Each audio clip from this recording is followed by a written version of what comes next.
Olá, pessoal, bem-vindos ao Deságua, sua fonte de informações sobre recursos hídricos do Baixo Tietê.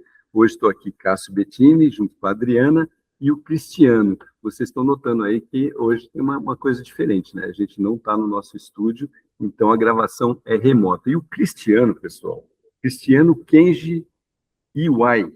Confere, é isso? O que é? Havaiano? É japonês. É japonês? Está quase lá, está por perto. O Cristiano, pessoal, é subsecretário de Saneamento e Recursos Hídricos, CEMIL-CETESB. Está correto, Cristiano? É isso mesmo? Isso, Subsecretaria de Recursos Hídricos e Saneamento Básico da CEMIL. Você é subsecretário ou tem outra função? Não, atualmente sou subsecretário. Maravilha. Estava conversando aqui em off com ele é unespiano também, tá? E faz tempo que ele trabalha na CETESB, é isso aí, é engenheiro civil, olha que bacana. Então, e é um cara que está voltado aí totalmente para recursos hídricos e cuidados com o meio ambiente, acredito eu, né, Dri? Então, deve ter uma janela longa, né, voltado para essa área aí, né, Cristiano? Então, seja muito bem-vindo e já conta para a gente aí como é que você, sendo engenheiro civil, como é que você caiu nessa área, né, voltado aí a recursos hídricos? Conta para a gente um pouquinho, seja bem-vindo. Obrigado. Bem-vindo, Cristiano. Obrigado. Primeiramente, cumprimentar a todos, agradecer ao Cássio e a Adriana pelo convite, a oportunidade, né, de estar aqui falando um pouco sobre as ações aqui da Secretaria, né, as políticas públicas relacionadas, né, aos recursos hídricos.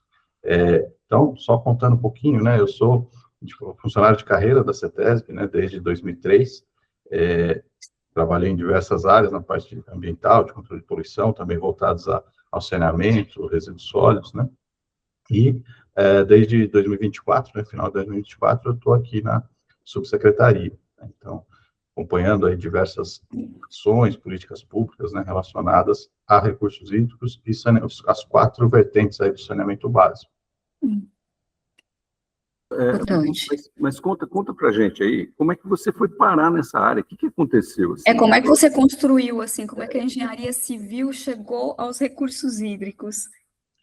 Na verdade, assim, acho que o começo foi mais o saneamento, né, que desde a faculdade, assim, eu sempre me dediquei bastante a essa parte do saneamento básico, principalmente a parte de resíduos sólidos, né, e isso, depois fiz um mestrado também na área e um doutorado em saúde pública, então, sempre foi construindo, né, essa formação relacionada ao meio ambiente, recursos hídricos, saneamento básico, né, então, e culminou aí com esse convite para estar aqui hoje na subsecretaria, né, que tem aí um papel bem relevante nessa parte, enfim, dos programas estaduais, né, que a gente está desenvolvendo e diversas ações que são aí, vou desenvolver um pouco aqui ao longo da nossa conversa, isso. Né? E é isso que eu queria te perguntar, Cristiano, o que exatamente, né, qual que é a função, né, da secretaria, enfim, né, o que ela cuida, o que ela abarca? Assim, em termos de políticas públicas, né, nós somos aí os gestores, né, da parte do Plano Estadual de Recursos Hídricos.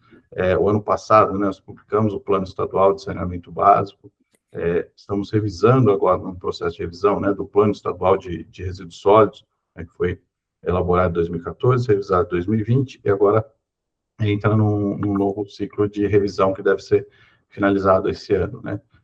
Até estamos elaborando o primeiro plano de combate ao lixo no mar, né, que também está relacionado, né, com essa parte dos recursos hídricos, do lançamento, né, dos resíduos de forma indireta aí nos recursos hídricos e chegando isso à poluição dos mares, oceanos, né, que é um problema aí que vem crescendo, ganhando relevância, né, no âmbito internacional, com cuidado, né, da parte de poluição por plásticos. Então, inclusive, amanhã nós temos uma audiência pública, hoje, nós temos uma audiência pública lá em Santos para tratar desse tema, né? Então, em termos de políticas públicas, tem essas ações e algumas ações mais executivas, né?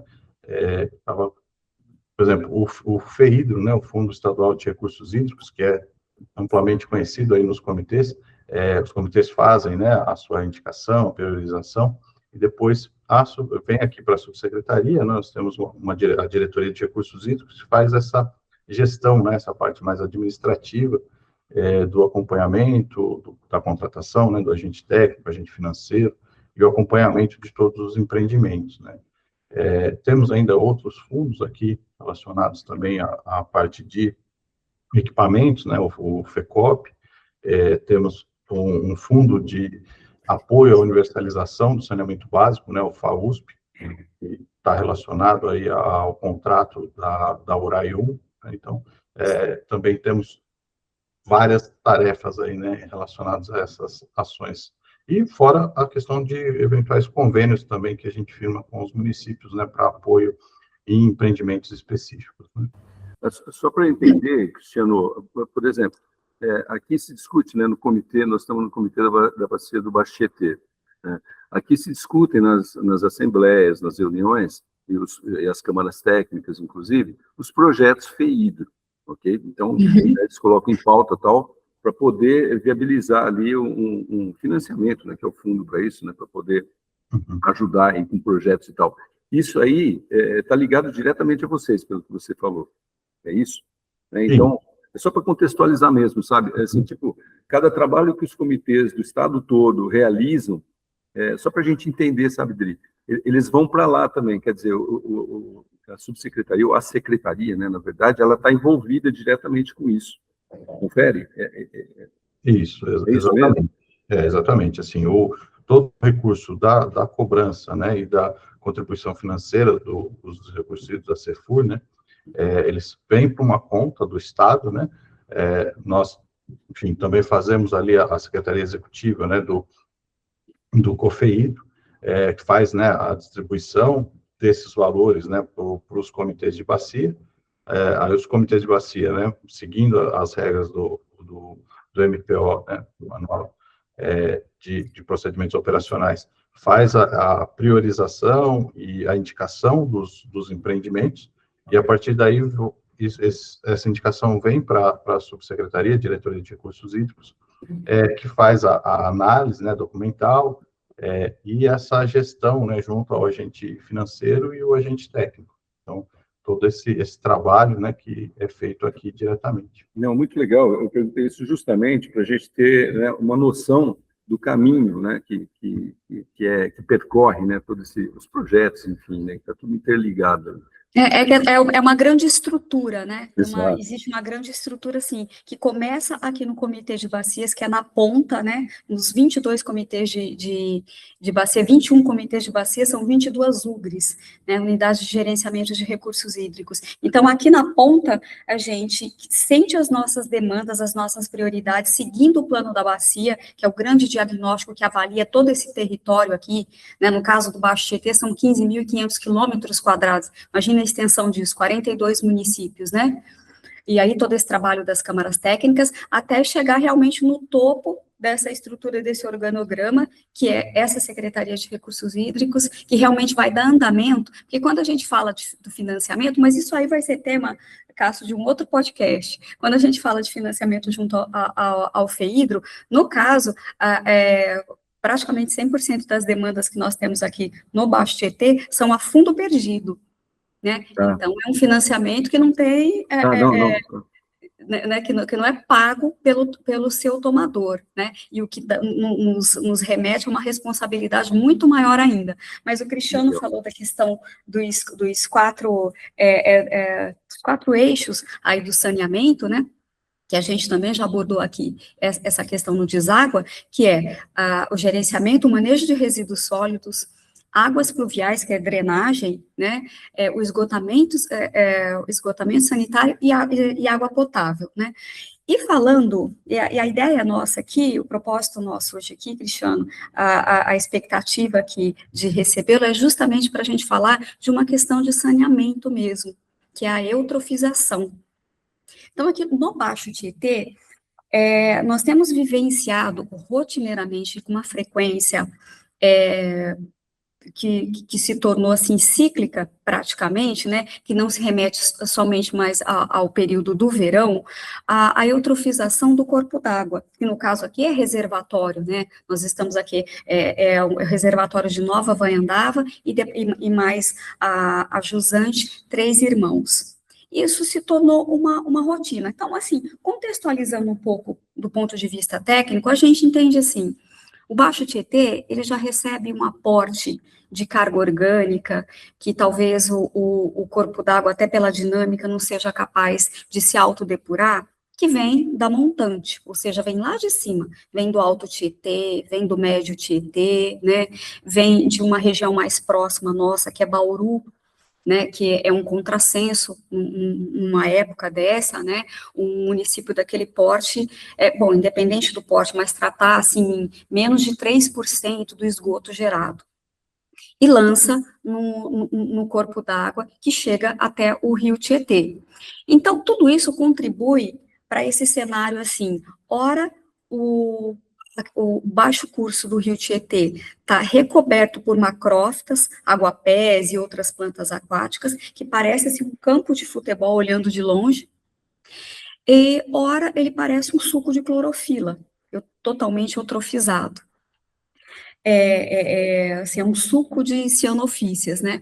Apesar de ambos fenômenos serem, assim, naturais, existe um limite para isso, né?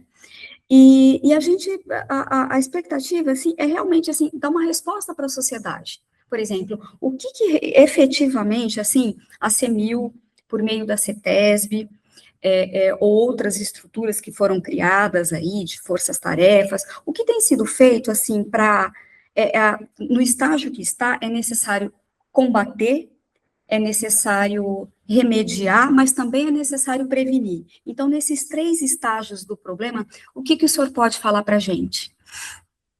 Vamos lá, obrigado pela pergunta, acho que contextualizou bem, né?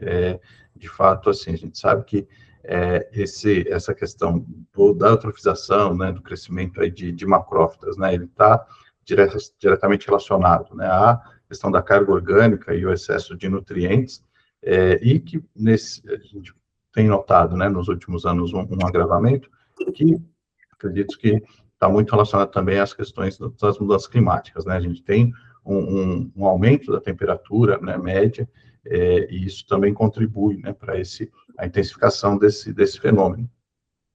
E, de fato, assim, essa diminuição, né, dessas ocorrências são ações que a gente tem que tomar, como você falou, de prevenção, de recuperação, mas a gente tem que pensar no curto, médio e longo prazo, né? Quando a gente fala, principalmente em ações de saneamento básico, né, a gente está pensando, né, atendendo, né, ao novo marco legal de saneamento, que tem uma previsão de universalização do saneamento básico, né, até 2033. Então, no estado de São Paulo, a gente tem trabalhado fortemente, né, para atender e, dentro do possível, antecipar essa meta de universalização, que é o que a gente entende que vai resolver isso no longo prazo.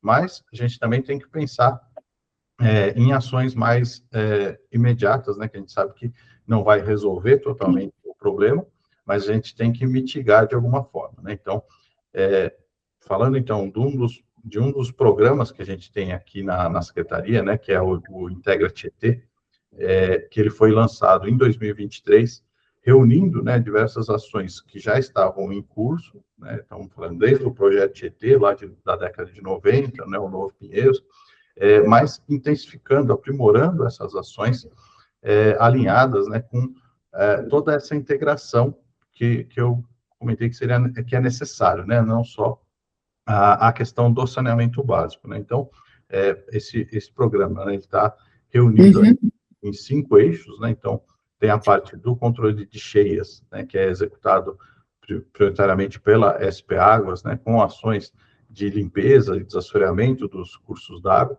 Então, assim, desde 2023, né, já foram removidos aqui no Alto Tietê, né, cerca de 5,2 milhões de metros cúbicos de sedimentos. A gente tem uma meta, né, até o final desse ano aqui de chegar a 7,2 milhões. Então, isso vem, né, sim, intensificando, aumentando, né, a gente sabe também que isso contribui também para, além da melhoria do escoamento, né, também uma remoção ali de sedimentos com carga orgânica que vão se acumulando no curso d'água. Além disso, né, tem toda a parte de gestão de piscinões, que também é feito, e, fora isso, no interior, né, o SP Águas também tem o programa Rios Vivos, né, que trabalha também nessa limpeza. Tem um eixo, né, de saúde e qualidade de vida, que aí é voltado principalmente para as ações de saneamento básico, né. Então, nós temos metas de ligações de esgoto, né, então, até final desse ano aqui, a gente deve chegar a mais de 1.500 ligações só no Alto Tietê, né? Então, já estamos com perto de 1.100 ligações desde 2023. Isso, assim, tem um retorno, né? Como eu falei, mais de longo prazo, tá? Mas a gente vê pelos indicadores, né? Então, dentro desse eixo também foi criado um indicador pela CETESB, né? Avaliando o carbono orgânico total nos afluentes, né? 30 afluentes aqui do Rio Tietê, no Alto Tietê, e mais o exutório da bacia. E aí é só um esclarecimento, né? Por que fala tanto do Alto Tietê, né? Como você colocou, a gente tem diversos municípios, né? Ao longo da bacia, né, que também tem deficiências, né, de tratamento, mas a gente está olhando os 1.136 quilômetros do Tietê, né, mas se você pegar no Alto Tietê, aqui nós estamos falando de 22 milhões de pessoas, né, então mais da metade da população do estado está concentrada aqui, né, então tem uma carga remanescente muito alta, né? Então, só pegando alguns dados aqui da CETESB, né, só no Alto Tietê, a gente tem uma carga potencial, vamos dizer assim, né, de mais de 1.000 toneladas dia de DBO, né, e um remanescente, que seria o que não é tratado, ou o que é tratado, né, lógico, mesmo passando por uma estação de tratamento, você não remove 100% da carga orgânica, né, então você tem um remanescente. Então, só esse remanescente aqui do Alto Tietê está em torno de 540 toneladas por dia. Você pegar, por exemplo, o Tietê Batalha, está em torno de 6 toneladas por dia, ou no Baixo Tietê, 8 toneladas por dia. Então, comparativamente, né, estão falando aí de uma carga remanescente, né, do Alto Tietê muito significativa. Então, por isso que você tem todo esse... Perfeito, sim. Qualquer atividade, assim, de melhoria, né, feita no Alto Tietê, no Médio Tietê, vai impactar positivamente o curso d'água abaixo, né, a jusante, sem dúvida. Deixa eu fazer uma pergunta aí, assim, quando você falou de resíduos, né, que é o primeiro tópico que você comentou, Cristiano, esses resíduos são o quê, né? O recolhimento que tem dos rios, o que são esses resíduos? É terra, tem muito lixo, como é que é, né? Nós temos 1.200 quilômetros aí de rio, não é isso? Aqui, tem duas ações principais, né? Uma é a remoção de sedimentos, que obviamente eles vêm também, né, com determinados resíduos que acumulam no fundo do rio, e também uma ação de recolhimento de lixo superficial, né? Então, essa ação hoje, ela está restrita ao Rio Pinheiros, mas também desde 2023 foram mais de 130 mil toneladas de resíduos retirados, né? Mais de 200 milhões de reais gastos aí só com essa ação. Nós temos também dentro desse programa, né, a previsão de uma parceria público-privada, né, que já foi feita a consulta pública, deve ser lançado aí o edital em breve, que é para ampliar, além de fazer toda essa ação, né, ter um contrato único desse desassoreamento, estender também essa remoção de lixo superficial para o Rio Tietê, né, que a gente sabe desse impacto que você tem, né, principalmente do lixo superficial ali no Médio Tietê, no Sorocaba, Médio Tietê, né. Então, essa é uma das ações aí previstas no programa. Só complementando, assim, fechando, né, esse ciclo dos 5 eixos, a gente tem a parte de eficiência logística, que também a CEMIL, né, ela tem uma subsecretaria de Logística e Transporte que é responsável pela hidrovia Tietê-Paraná, né? Então tem ações ali no canal Nova Guandava, o rebaixamento, né, que deve ser inaugurado agora em junho, finalizada a obra, né, que é uma importante ação aí para garantia da navegação, né, mesmo no período de estiagem. Temos vai assinar um contrato agora da construção do atracadouro de Bariri, também para melhoria, né, desse fluxo da eclusa ali.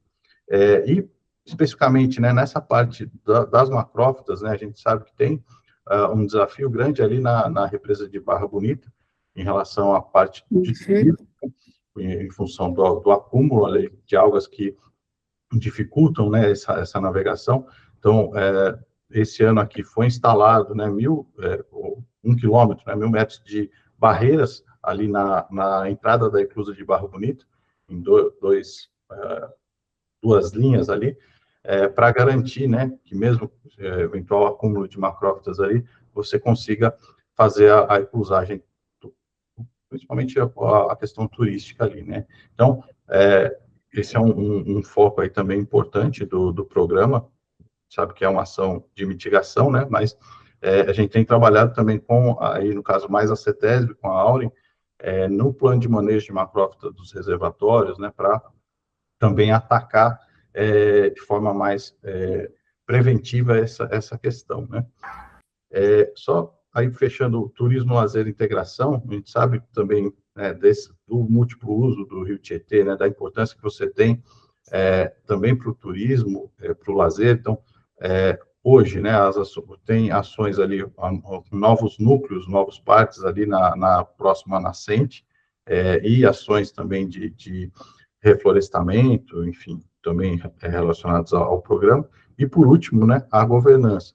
Então, nessa governança, que foi criado, né, um fórum de integração das ações de recuperação do Rio Tietê, o FIAC, que envolve todos os órgãos aí envolvidos e os comitês de bacia, né? Então, a gente tem representantes dos 6 comitês de bacia também para acompanhar e dar suas contribuições, né, para esse programa, né? Então, é um programa bem amplo aí, né, relacionado diretamente a essa questão da melhoria da qualidade das águas do Rio Tietê. Percebe-se, assim, pelo que o senhor expôs, que, na realidade, o Rio Tietê está sendo olhado, assim, nos seus 1.138 quilômetros mesmo, nos 6 comitês de bacia, certo? Então, está todo mundo monitorando ali. E isso é muito importante, porque é diferente quando você está in loco, verificando e tendo uma dimensão da escala do problema, né? E realmente é o que o senhor falou. Na realidade, tanto a eutrofização do corpo d'água, quanto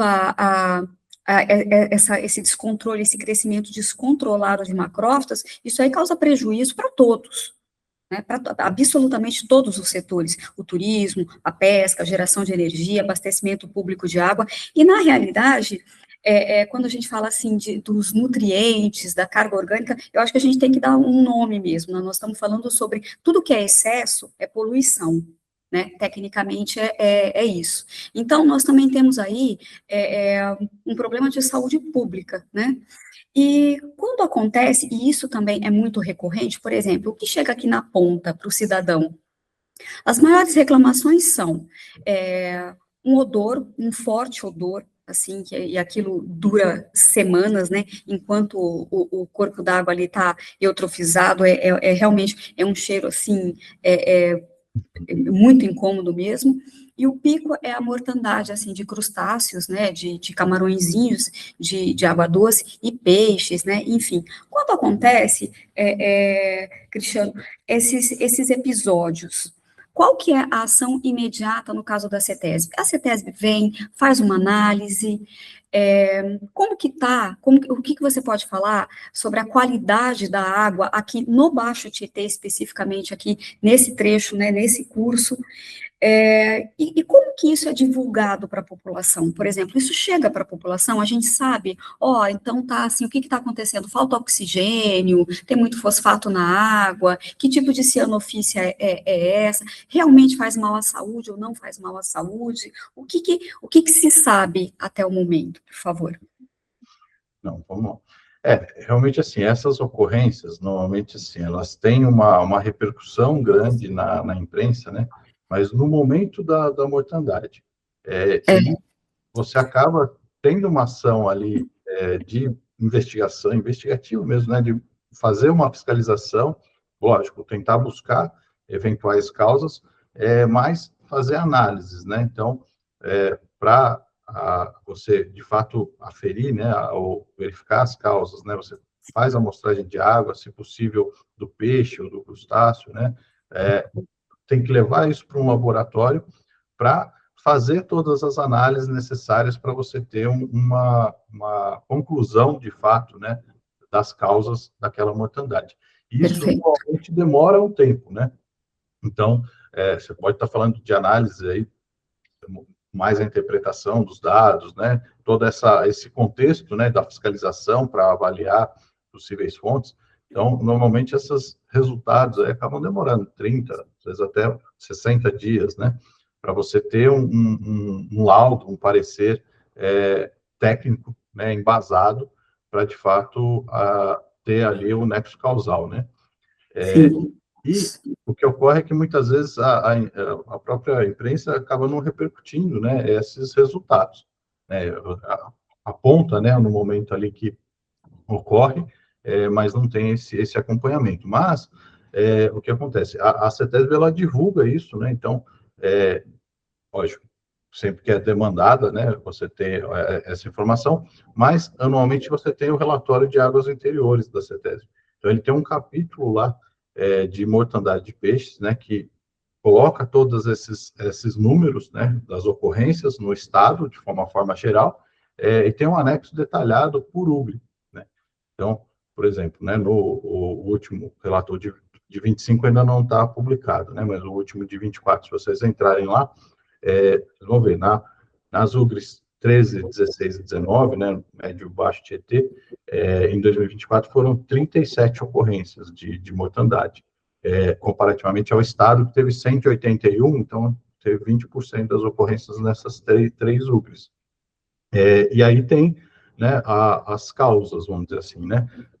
Então, 35% foi por baixo oxigênio, 47% por baixo oxigênio decorrente de eutrofização, né? Então, relacionado diretamente ao crescimento de algas,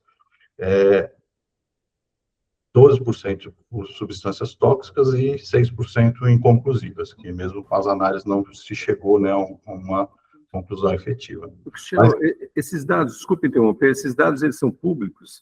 Qualquer pessoa pode acessar? Sim, estão disponíveis no site da CETESB, no relatório de qualidade de águas interiores.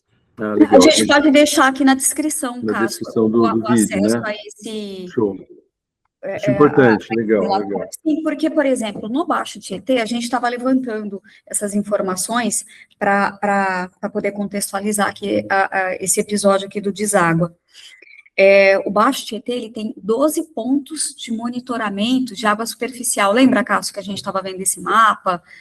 Até discutimos isso em um outro episódio aqui do deságua. E 19 de água subterrânea. Então, assim, temos uma malha de monitoramento. É que talvez os episódios que aconteçam, assim, eu, por exemplo, eu moro à beira-rio, né? Eu moro num condomínio ali, a maioria das pessoas são pescadores, né, que moram ali, então a gente sente isso muito ali na rotina. E quando acontece esse episódio, a gente fica sem saber, Cristiano, assim, posso colocar o pé na água? Sabe, meu filho pode brincar ali? Posso comer esse peixe?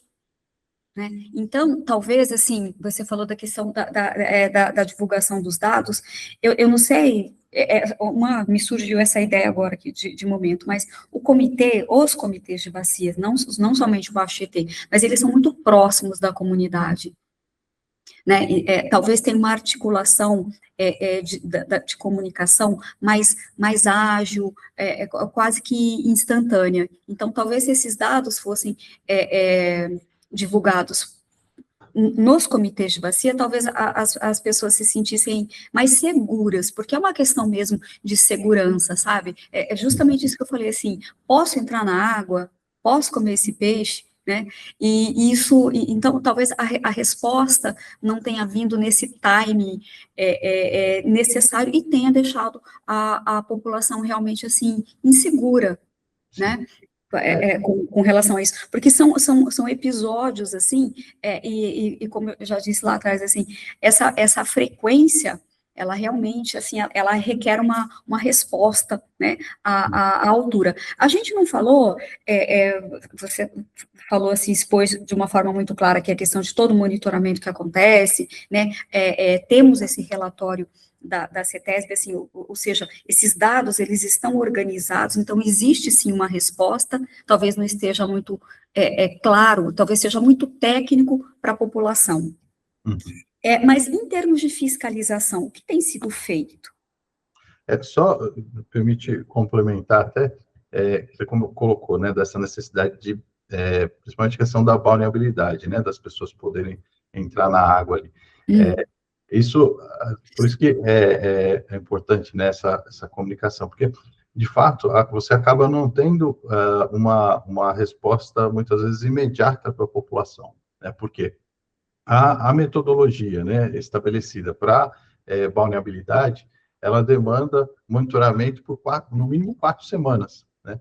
Então, você não consegue, né, numa amostragem, numa ocorrência dessa, ter uma resposta tão imediata para a população para dizer se é sim Verdade. ou não. Vai lá, coleta uma amostrinha de água e fala, é isso, viu?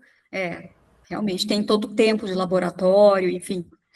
Se o caminho do processo todo, né, até dar um veredito ali como é que está essa situação da água. Sim, Por não isso que é são importante. análises instantâneas, né? Por isso, pessoal, que eu acho importante o seguinte: se você que é estudante aí ou de alguma universidade estão ouvindo aqui, né, assistindo a gente, por que não pensar num dispositivo tecnológico, seja lá o que for, né? A Cristiana até há pouco a gente falou de detecção disso daí em informação, sabe? Pensar numa solução high-tech, aí, sei lá, tecnológica para isso, que identifica rápido para aquele cara que mora ali na beira do rio, como você, né? Para ele ver, a água está legal, posso entrar, não posso entrar, algo do tipo, né? Para ficar aí no pensamento, né? Nada é impossível, né, pessoal? Eu acho que hoje em dia, com essas tecnologias todas aí, então fica até a dica para o pessoal de acadêmico, né, de repente pensar alguma solução, né? Ao invés de ficar assim, poxa, estou preocupado em entrar aqui, você pensa numa solução para isso. Eu queria dar esse pitaco aqui, que de repente pode ajudar até esses organismos aqui, né, como o que o Cristiano representa, né? Então, dá o pitaco aí, gente. E aí, só também voltando só essa questão das ocorrências de mortandade, né? É importante colocar também as ações que estão sendo feitas, né? Porque, lógico, como eu falei, a gente tem ações aí de estruturantes, né, de saneamento de longo prazo, mas a gente sabe que é um problema que está ocorrendo, né? Então, no âmbito do próprio FIAR, né, foi discutido, quando ocorreu, né, essa intensificação também dessas mortandades em 2025, a criação do GFI, né, do Grupo de Fiscalização Integrada das Águas do Rio Tietê. Então, envolvendo aí a CEMIL, a Secretaria da Agricultura, né, que tem aí um papel bem importante também nessa parte da piscicultura, que tem aí na região, né, região de Zacarias, ali, né, onde ocorreram também alguns episódios, a própria CETESB, SP Águas, a Polícia Ambiental, também foram convidados, né, os comitês de bacia e os municípios. E uma das ações desse grupo, né, junto com a Secretaria da Agricultura, foi elaborar um guia prático para os piscicultores, né, para o verão, para se antever, né, essas ocorrências por meio de monitoramento, né, então explicar como que eles deveriam trabalhar essa prevenção, né, e também um manual, um plano de contingência, vamos dizer assim, no caso de ocorrências, né, o que fazer, né, desde a despesca, da remoção, destinação dos peixes, eventual remoção anterior ou ação anterior para evitar essas ocorrências. Então, tudo isso foi feito os guias e foram feitas aí apresentações específicas para os piscicultores, né? Então, teve uma aí em Zacarias, outra em Novo Horizonte, com a participação aí direta dos piscicultores também, para vamos dizer, minimizar, né, essas ocorrências e orientar, né, esse público tão específico, Como eu falei, o Rio Tietê, ao longo do seu percurso aí, ele tem diversos cenários, diversos usos realmente bem diferentes. Então, a gente está buscando, né, esses impactos que ocorrem, né, ao longo do rio e a melhor forma de trabalhar junto a esses atores, né. Sim, não, perfeito. Não, e vem de encontro com o que o Cássio falou, porque assim, se a gente avaliar assim, se todo mundo estiver juntos, sabe, assim, focado no mesmo problema, buscando uma solução, toda informação é importante. A gente cria uma rede completamente conectada, assim, de informação. Olha, aqui em Buritama está acontecendo isso, aqui em Santo Antônio do Aracanguá, em Birigui, se teve mortandade de peixe ou se não teve, se melhorou, se o aguapé, se aquelas ilhas de aguapé encostaram ali ou não, tudo isso é fonte de informação direta, né? E isso que o Carlos falou da criação de dispositivos, né, de tecnologia mesmo aplicada para a gente melhorar, otimizar esse tempo de resposta, né, isso é muito importante. Inclusive, aqui no Núcleo de Comunicação do Baixo Tietê, nós até divulgamos, noticiamos aí no Portal das Águas, que é o site, uma estação de monitoramento de água no reservatório de Nova Vanhandava, na altura de Promissão. Né, enfim, é uma estação ali automática que funciona 24 horas, e as análises são de 5 em 5 minutos da qualidade da água, né? Ou seja, isso aí é tempo real, né? Monitorando ali, e mais uma vez, eu coloco aí essa possibilidade da gente tentar otimizar esse tempo de resposta aí para a população, e o acesso mesmo, viu, Cristiano? Né? Porque, senão, quer queira, quer não, claro que é um tipo de informação que ela é técnica, mas que os comitês de bacia podem traduzir para a população, trazendo essa segurança que eu comentei inicialmente. Mas a pergunta de $1 milhão, não é nem reais. Tem solução? Assim, por exemplo, com toda a experiência, toda a bagagem que você tem, como que você enxerga, assim, o curso do Tietê inteiro? Porque, assim, a gente não vai conseguir resolver o problema no Baixo Tietê se o médio e se o alto não estiverem equilibrados. Então, assim, esse crescimento desordenado, descontrolado, na realidade, de macrófitas, de repente recobrir a lâmina d'água, né, o corpo d'água, essa eutrofização, assim, super recorrente acontecendo no período do outono, né? Você enxerga que toda a estrutura que está sendo criada a curto prazo, médio e longo prazo, esse problema tem solução? Olha, eu acredito que sim, né? Então, estamos trabalhando firmemente para isso e de uma maneira organizada e integrada, né? Como você falou, não tem uma ação imediata para resolver, né? Assim, você vai resolver isso da noite para o dia. São, de fato, ações de curto, médio e longo prazo para a gente ter um resultado, né? Vamos dizer, aferível, mais no médio e longo prazo. Mas aí, passando principalmente às ações de saneamento, né? Tem diversas causas aí associadas, mas uma das principais delas, né, é a questão do esgoto, né? Então, a gente tem hoje, né, em termos de políticas públicas aí, voltada à universalização, né? Então, nós temos o contrato da URAI 1, né, que são os 371 municípios que estão sobre a concessão da Sabesp. No processo, né, desse contrato, foi feita uma antecipação da meta de universalização. Então, para esses 371 municípios do estado, a meta de universalização é 2029, né, com um investimento previsto de 70 bi, né, só no âmbito do Integra Tietê, né, os municípios aqui do Alto Tietê, que eu comentei, aquelas mais de 1.600 ligações até o final desse ano aqui. A gente está falando do investimento da ordem de 23 bilhões para a universalização até 2029. Então, assim, é um investimento muito significativo, ação efetiva, né, que está sendo acompanhada pela Arcesp, agência reguladora, com a verificação de fato do atendimento, né, dessas metas. Só que a gente sabe que tem outros municípios, né? Então, tem outros 274 municípios no estado. Alguns deles já têm a sua concessão, ou a sua autarquia, trabalhando também de uma forma organizada, né? Mas muitos deles não têm aí não teria, né, uma perspectiva de universalizar sem, de fato, um apoio do Estado. Então, também por isso, né, o Estado criou o programa Universaliza SP, oferecendo, né, esse apoio técnico e financeiro para os municípios, né, que operam diretamente o seu serviço. Então, nós estamos nessa fase atualmente de uma consulta pública, com 146 municípios do estado, e as audiências públicas, inclusive vão ter aí na região, em Juqueirópolis, né, no dia 26. Nesse caso, né, para esses municípios, né, a ideia também é formar os blocos regionais e fazer uns contratos, né, de concessão também prevendo a universalização até 2033. Nós estamos falando para foi feito, né, a consulta pública para o bloco de 146 municípios, então depois eles vão ser divididos, né, também considerando as suas bacias geográficas, mas nós estamos falando também de investimentos aí da ordem de 34 bilhões para universalizar.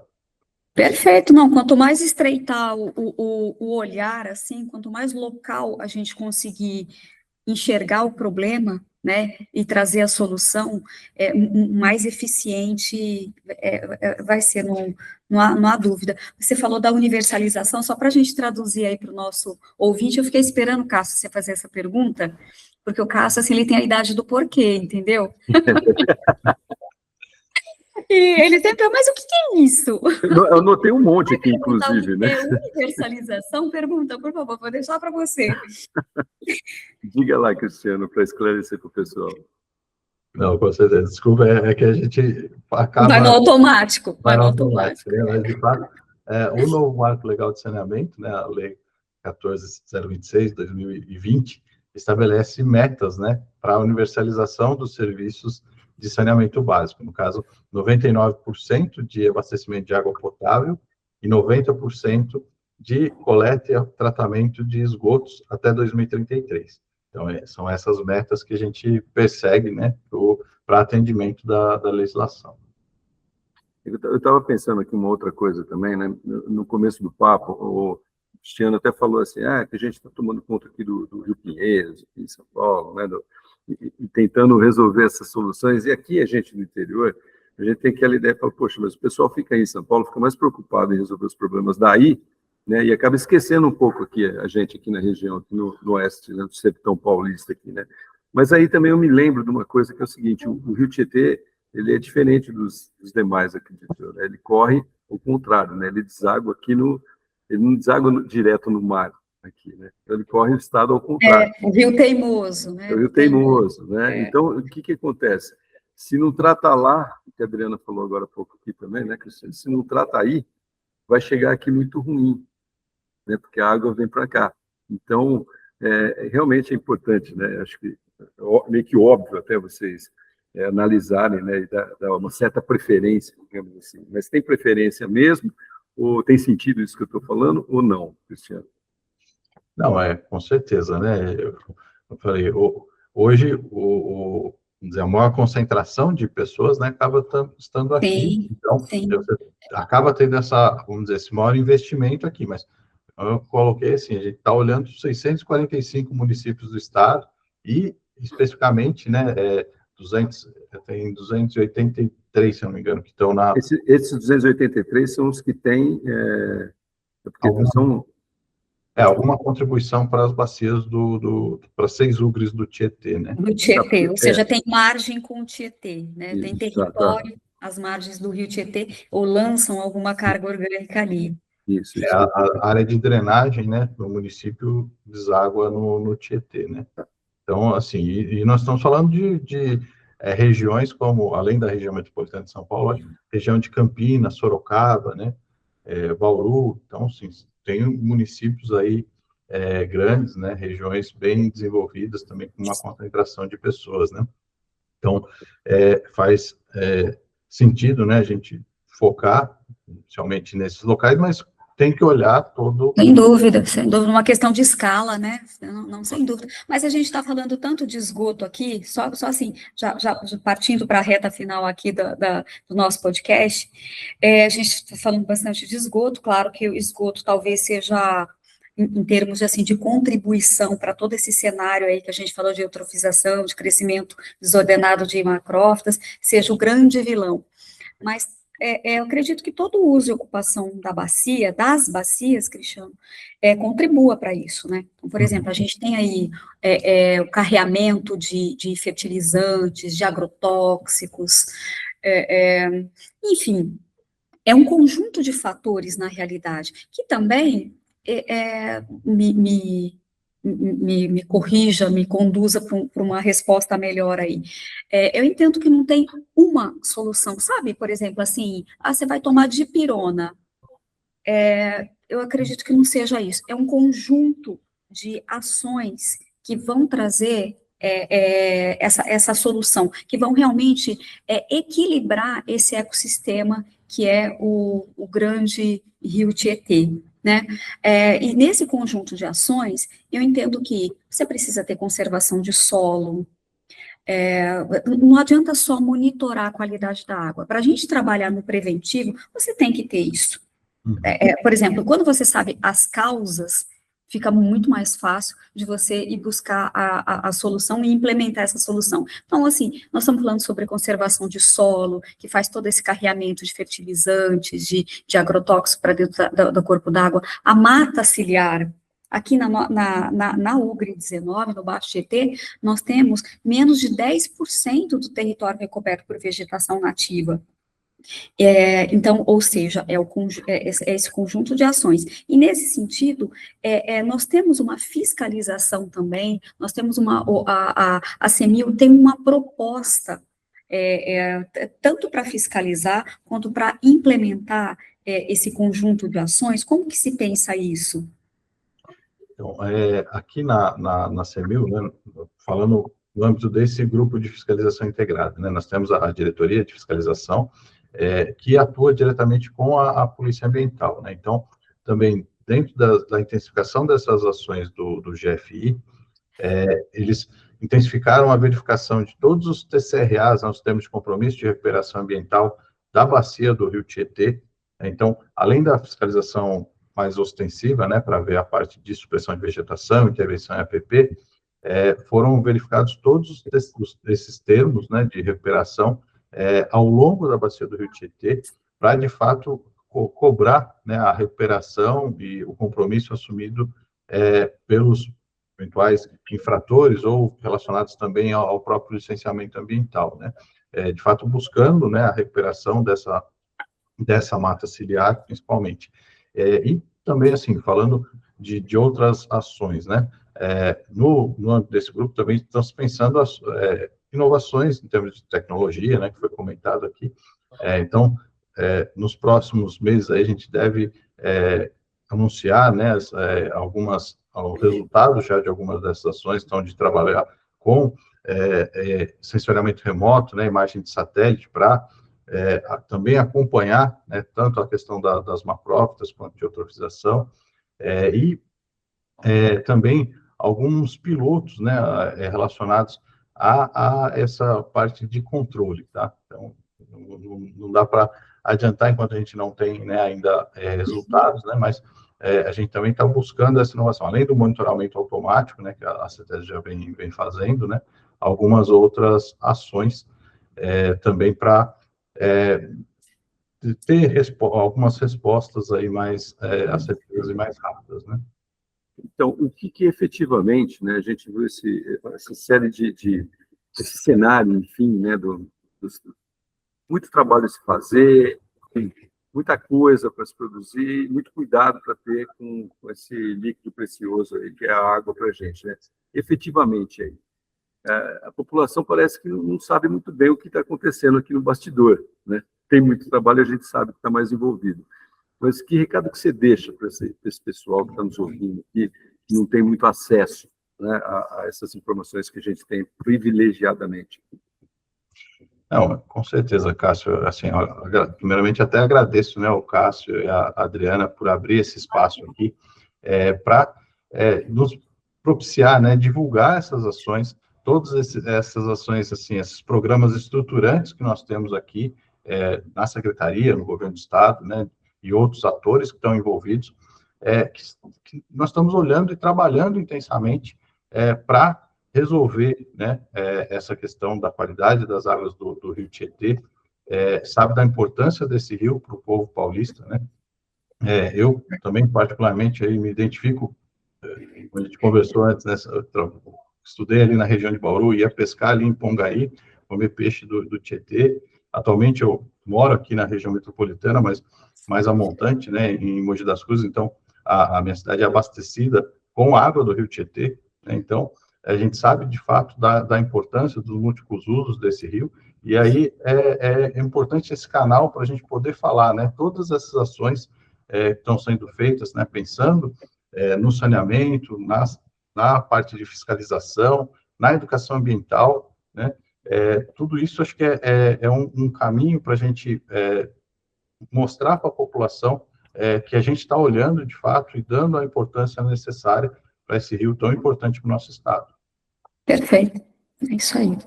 Além de olhar, permita-me aqui até concluir, a gente que está aqui, a gente sabe disso.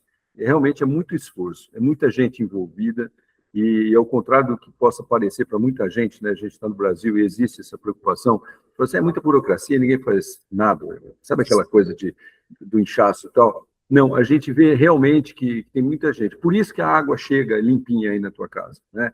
Então, por mais problemas que há, né, no nosso dia a dia, a água está chegando por causa desse pessoal, porque tem um monte de gente cuidando disso, né?